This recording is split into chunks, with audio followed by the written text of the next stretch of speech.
Banginibingelele bese nginamukela kwi-Africa Up Media. Uma ukuthi uyaqala ungena kule channel, uyacela ukuthi upresse ku-subscribe button ukuze uma ngifaka enye ividiyo ungeke uphuthele. Inkantolo enkulu yaseThekwini isigwebe Ingoduso kanye nenkabi ecaleni lokubulawa kwesoka layo elaliyimeneja kwaTelkom ngo-2017.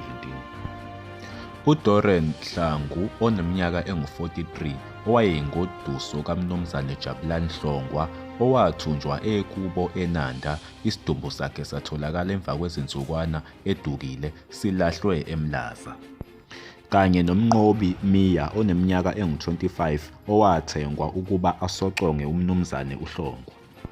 Ngesonto eledlule balahlwa yicala lokuthumba, ukubulala kanye nokubamba inkunzi. uMia waphinde walahlwa ngamanye amabili elokutholakala nesibhamu esingekho emthethweni kanye nelokutholakala nezinhlamvu.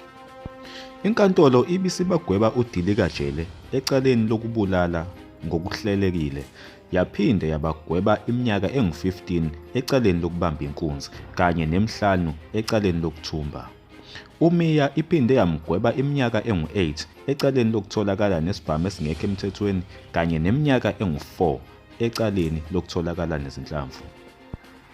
Bafowethu, mina ngivala lapha-ke ividiyo yanamhlanje. Uma ukuthi ubuqala ungena kule channel, ngiyacela upresse ku-subscribe button ukuze uma ngifaka enye ividiyo ungeke uphuthelwe. Nisale kahle.